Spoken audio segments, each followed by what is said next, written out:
Hello, welcome to this short video of Rebel, a Hallberg-Rassy 34 from 2003. Rebel is for sale by her original owners. She has a fully battened mainsail. All lines go back to the cockpit. She has single line reefing. The usual Selden silver anodized mast, 2 spreaders. She has radar, and then right at the top there's TV aerial, wind instruments and navigation lights. The running rigging was replaced in 2010. At the same time, a spinnaker pole was also added. The hatches are nice and new, nice and shiny. This one here was redone in 2012, and at the bow, at the front here, 2014. So there's no crazing with any of the port lights or hatches. Lots of access forward. I'm walking outside the shrouds now, not a problem. Large, open, beautifully laid teak deck up here. Anchor locker, single bow roller with mooring cleats. There's also mooring cleats amidships and aft. This is the inner forestay, which was added in 2010, which is for use with the sails, number 4 jib and a storm jib, which gives you a lot more options when it comes to head sails. 200S Furlex system there that holds the standard Elvstrom engine up. Little step, boarding step on the pulpit. Just give you a view of the boat aft. Deck stepped mast, all electrics neatly led below via the swan neck. See the Hallberg-Rassy windscreen, opening MIG section, that's tempered glass and aluminium frame. The canvas spray hood can be folded forward, neatly stowed out of the way, so on those hot days you can get a good view, good visibility forward. Ventilation below via Dorade vents. We have 2 here. Opening side gates on the guard wires, port and starboard, that's an extra build. These handholds in the windscreen there, there's handholds all the way up the deck. Moving up and down these boats can be done very safely. Primary winches, 44 CST Lumars. You see the deck drain there, that leads down below the waterline, so you don't get these horrible streaks down the top sides from the rain. Here's where your emergency tiller will attach, just in front of this adjustable backstay. The inventory on Rebel includes the dinghy and outboard. Steering position is here. We look forwards, you can see the main sheet arrangement on a small traveller.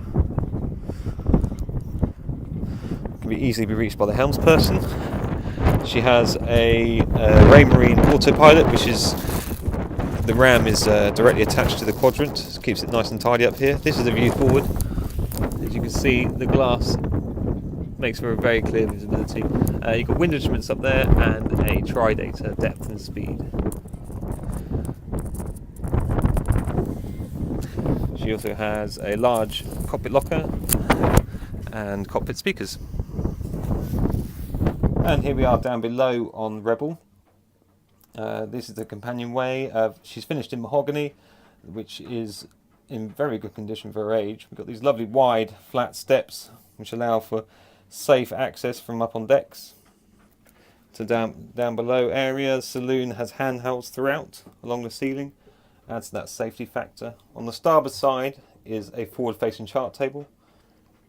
With your instruments, there's the Raymarine radar, Raymarine VHF, and a Nav6 nav text. There's a 12-volt distribution panel here, and the heating controls. She has heating outlets in all the cabins, and also has the 220-volt ring main with 4 outlets. This is the saloon, a large leafed folding table, bottle storage in the centre. These come up, the backs of these settees come up, there's stowage in here, there's number 4 head sail there. They make quite well appointed cabins for your crew. There's little reading lamps in there. All this upholstery is deluxe upholstery. That's an extra, more hard wearing than the standard fit out. The carpets were also new in 2015. Coming forward, it's quite a big cabin here. This berth is over 2 meters long. Storage below, extra access to the storage. These clever little doors here. On the starboard side there is a small vanity area, best described. Another 220 volt outlet here. Storage above and below. And on the port side, a large hanging locker. All in really lovely condition.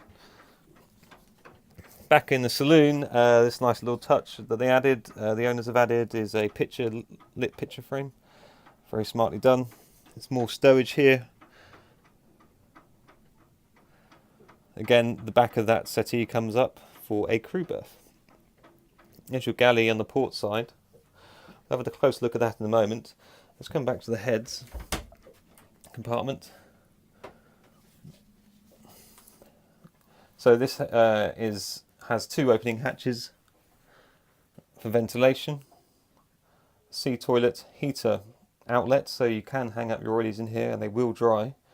And there's your shower grate. This sink, China sink, has a tap in that pulls out, and that's for your shower, which is electrically pumped straight overboard. Stowage behind. And there's a small mirror on the back of the door. The galley area has the Eno stove, which also has a cover that pulls over for extra workspace. A double stainless steel sink, hot and cold mixer.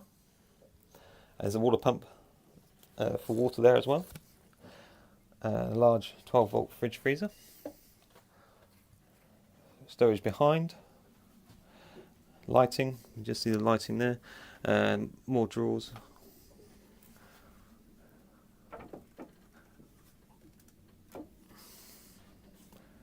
The aft cabin is the bigger of the berths on this boat.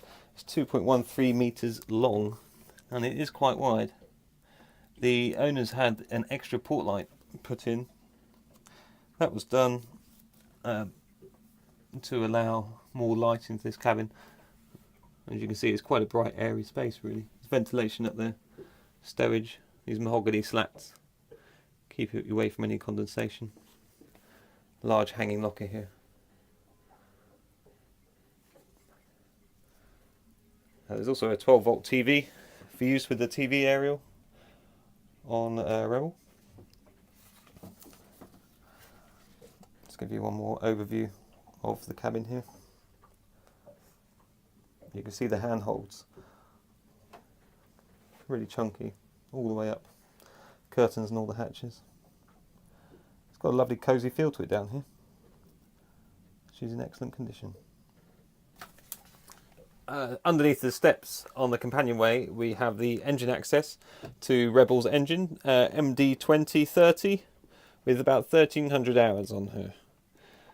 Quick release impeller casing there. Here's your alternator charging the batteries. She also has a Victron 25 amp battery charger which is linked to the shore power. Owners are kept like the rest of the boat. It's all very nice and clean and up together in here. This is all sound and heat insulated. And if we just scoot round into the aft cabin, we can see the sail drive. Access to the sail drive is excellent. You get your oil dipstick there. You've also got some seacocks here, fuel filters, all readily to hand. There's your muffler. This insulation takes air out of the engine bay, keeps the engine cool. And there you have it, Rebel's engine bay.